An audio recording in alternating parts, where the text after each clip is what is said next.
Avalanche ने कहर बरपाया और एक रूसी नागरिक की मौत हो गई। वहीं जम्मू कश्मीर के अलावा हिमाचल प्रदेश में भी एवलांच की आशंका जताई जा रही है।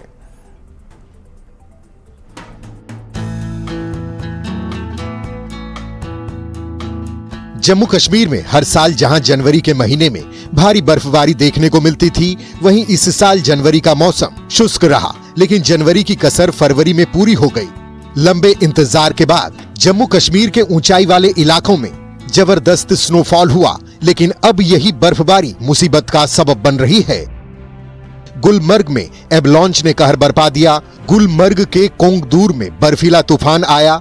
स्कीइंग करने वाले कई सैलानी तूफान की चपेट में आ गए, जिसमें एक 50 वर्षीय रूसी स्कीयर की मौत हो गई।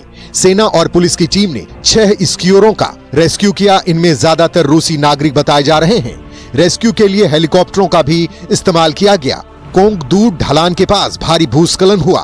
कहा जा रहा है कि बर्फीले तूफान की चपेट में आने वाले पर्यटक स्थानीय लोगों के बगैर ही ढलान की तरफ निकल गए थे। गुलमर्ग में जहां पिछले महीने बर्फ का नामो निशान नहीं था, वहां अब बर्फ के अलावा कुछ दिखाई ही नहीं दे रहा है। अपनी खूबसूरती और स्कीइंग ढलानों के लिए गुलमर्ग जाना जाता है। जैसे ही यहां बर्फबारी शुरू हुई थी, सैलानियों का आना शुरू हो गया था। इस वक्त गुलमर्ग में विंटर गेम्स भी चल रहे हैं। एवलांच के बाद खेलों पर कोई असर नहीं पड़ा है। सभी खिलाड़ी सुरक्षित बताए जा रहे हैं। देखिए, अब हम जा रहे हैं जहां पे एवलांच आया है और उस जगह पे हम जा रहे हैं। हमारे साथ अब्दुल हमीद साहब इस वक्त स्नो बाइक चला रहे हैं और ये तस्वीरें आप देख सकते हैं कि किस तरह से कल जो एवलांच आया, जिसमें एक रूस के रशियन स्कीयर की डेथ हुई थी और बाकी लोगों को बचाया गया है। और कल कोई पेट्रोलिंग टीम के बचाव के बगैर वहां कोई नहीं पहुंच पाया और आज हम उस जगह पे जा रहे हैं और उस जगह का जायजा लेते हैं। सबसे पहले मैं ये दिखाने की कोशिश करूंगा, ये वो स्पॉट है और यहीं पे ये एवलांच आया था और जिसमें जो फॉरेनर स्कीयर्स यहाँ पे स्कीइंग कर रहे थे और उस दौरान एवलांच आया और जिसकी जद में वो आ गए, तो लोगों को जिंदा बचाया गया है। तो कैसे आपकी प्रोसेस रहती है, कैसे आपको पता चलता है कि एवलांच आया है, फिर वहाँ पे पहुँचना, लोकेशन का पता चलना, तो ये एक कठिन मराहिल से आपको गुजरना पड़ता है। तो कैसे ये सब होता है? शुक्रिया सर। एक्चुअली जब हम सुबह स्टार्ट करते हैं यहाँ स्की पेट्रोलिंग, तो उस वक्त हमारी टीम डिप्यूट हो जाती है G4 को, जिसको हम अफरवा टॉप बोलते हैं। वहाँ पर हम 3 या 4 लोग बैठते हैं। ये depends upon the strength of the ski patrolling team. कल हम 2 लोग वहाँ ऊपर बैठे थे। हम उन फॉरेनर जो भी स्कीयर्स आते हैं, जो चाहे वो फॉरेनर्स हैं या डोमेस्टिक हैं या लोकल स्कीयर्स हैं, हम उनको वो मैसेज ऊपर देते हैं कि आज का जो एवलांच डेंजर स्केल है वो क्या है। इसमें एक रेटिंग होती है।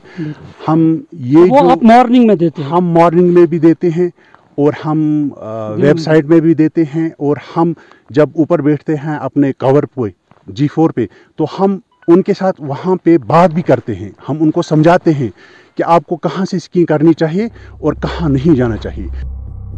कुपवाड़ा में इस सीजन भारी हिमपात हुआ है। कुपवाड़ा प्रशासन ने हिमस्खलन की चेतावनी जारी की है। करनाह, केरन, माछिल में एवलांच आने की आशंका जाहिर की गई है। लोगों से घरों में रहने और गैर जरूरी यात्रा करने से बचने की अपील की गई है। कुपवाड़ा में बर्फबारी की वजह से अभी भी कई रास्ते बंद पड़े हैं। लोगों को भारी मुश्किलों का सामना करना पड़ रहा है। पुंछ प्रशासन ने भी एवलांच संभावित क्षेत्रों की तरफ न जाने के निर्देश जारी किए हैं। ट्रैकिंग के लिए न जाने की अपील की गई है। मुगल रोड में बर्फ ने डेरा जमाया हुआ है। सड़कों पर लगातार बर्फ हटाने का काम चल रहा है। मौसम विभाग ने 26 फरवरी से 3 मार्च के बीच फिर से बर्फबारी की भविष्यवाणी की है। वहीं हिमाचल प्रदेश में एवलांच की चेतावनी जारी की गई है।